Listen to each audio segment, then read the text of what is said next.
Assalamualaikum warahmatullahi wabarakatuh. Perkenalkan, di sini nama saya Muhammad Zaki Mahfuz. Di sini saya akan menjelaskan mengenai hasil analisa saya pada tugas project workshop data mining dengan menggunakan dataset akomodasi hotel. Yang pertama mengenai dataset yang saya gunakan. Dataset yang saya gunakan mengambil dari Badan Pusat Statistik, yaitu mengenai jumlah akomodasi, jumlah kamar dan jumlah kamar tidur pada hotel berbintang. Di sini ada link dari data source yang saya gunakan, bisa dilihat. Di sini saya menggunakan time series, yaitu saya mengambil dataset dari 3 tahun terakhir yang berisikan data-data dari provinsi-provinsi yang ada di seluruh Indonesia.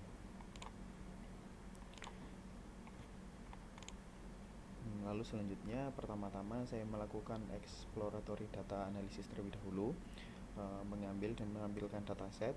Di sini terlihat bahwasannya dataset memiliki 105 data dan juga memiliki 5 kolom fitur, yaitu provinsi, jumlah akomodasi yang tersedia pada hotel berbintang, jumlah kamar yang tersedia, dan jumlah tempat tidur yang tersedia, dan yang terakhir adalah tahun. Data-data ini saya dapatkan dengan menggabungkan secara manual dataset yang saya dapatkan dari BPS selama 3 tahun terakhir. Lalu selanjutnya, exploratory data analysis yang saya lakukan adalah mencari data types dari fitur-fiturnya. Di sini terlihat bahwasannya pada provinsi memiliki data types object yang berguna sebagai label, dan untuk jumlah akomodasi, jumlah kamar, dan jumlah tempat tidur dan tahun memiliki tipe data integer, yang berarti sudah sesuai dengan apa yang kita inginkan, tidak diperlukan adanya perubahan. Lalu kita mengecek data null dari setiap fitur yang ada. Di sini tidak ditemukan data null, jadi kita bisa langsung lanjut ke langkah berikutnya. Untuk exploratory data analysis yang selanjutnya, saya mencari data duplicate dari semua data dan tidak ditemukannya ada duplikat. Lalu di sini juga kita mendeskripsikan dataset yang kita miliki. Di sini ada beberapa hal yang bisa kita lihat, yaitu adanya nilai yang tidak proporsional antara Q3 dan nilai max, yaitu terlalu jauh datanya, tidak proporsional untuk jumlah akomodasi, jumlah kamar, dan jumlah tempat tidur. Di sini untuk Q3 pada jumlah akomodasi adalah 129, sedangkan nilai maksimal ada di 3521. Begitu pula dengan data pada fitur di jumlah kamar dan jumlah tempat tidur. Tidak proporsional antara Q3 dan maksimalnya. Di sini terlihat mungkin di data-data ini memiliki nilai outlier yang nantinya perlu kita sesuaikan kembali. Lalu selanjutnya kita masuk ke data pre-processing. Di sini untuk data pre-processing pertama yang saya lakukan adalah mengganti nama fitur, karena nama fitur yang sebelumnya terlalu panjang. Jadi akan coba kita singkat untuk memudahkan proses-proses selanjutnya. Lalu karena tadi terlihat di deskripsi dari dataset memiliki nilai outlier, di sini kita coba untuk gambarkan menggunakan grafik histogram. Lalu di sini terlihat bahwasannya memang terdapat outlier pada ketiga fitur yang ada, yaitu fitur jumlah akomodasi, jumlah kamar, dan jumlah tempat tidur, yang cukup jauh outliernya. Lalu di sini saya menggunakan IKR.outlier yang dengan mengisi nilai selisih dari Q1 Q3 dikurangi Q1, sehingga persebaran datanya menjadi lebih proporsional dan seimbang seperti grafik yang saya tunjukkan di sini. Lalu kita akan membahas tujuan dari analisa ini. Yang pertama adalah tujuan saya menampilkan data akomodasi dari setiap provinsi setiap tahunnya. Lalu yang kedua ada menampilkan data provinsi dengan jumlah akomodasi terbanyak. Lalu mencari rata-rata kamar per akomodasi dari seluruh provinsi setiap tahunnya. Dan yang terakhir adalah memprediksi jumlah akomodasi pada tahun selanjutnya. Yang pertama di sini menampilkan data akomodasi dari setiap provinsi setiap tahun.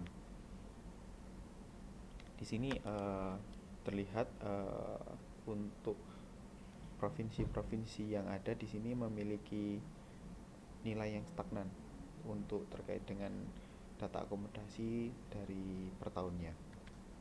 Lalu yang kedua di sini ada terlihat Jawa Tengah yang selalu menaik dari tahun 2019 sampai tahun 2021. Ada pula Jawa Timur yang memiliki kenaikan di 2020 dan stabil di sampai 2021.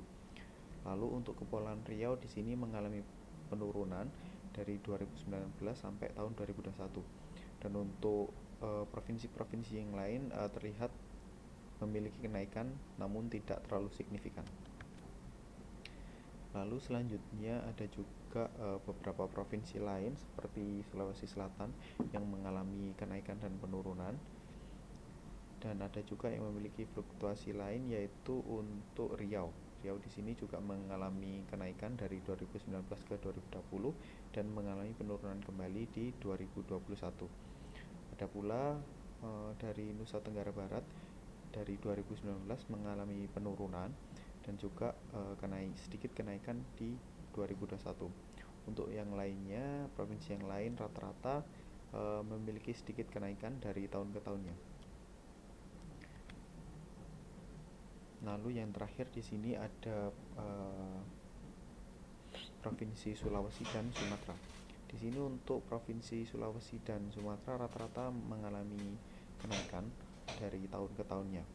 Apalagi untuk Sumatera Utara untuk setiap tahunnya selalu memiliki kenaikan yang cukup signifikan.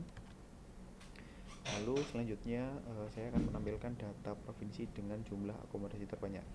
Di sini terlihat bahwasannya terjadi lonjakan dari tahun 2019 ke tahun 2020 dan 2021 yang mungkin mengindikasikan bahwasannya pada saat itu terjadi COVID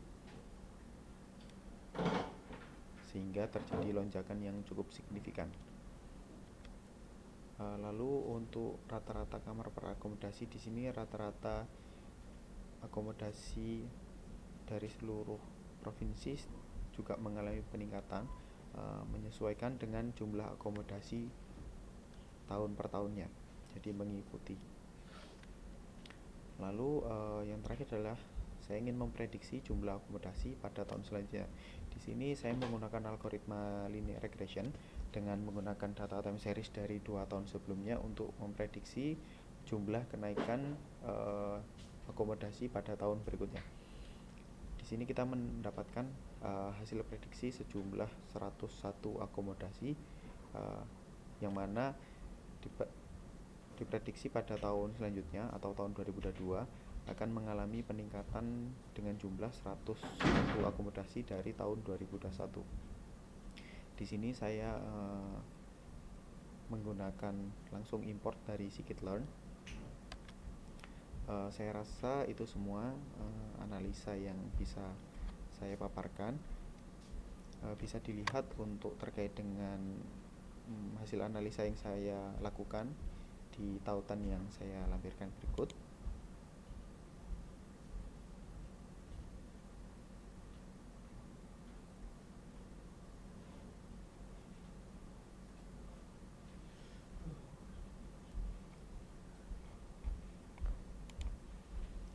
Saya rasa itu semua.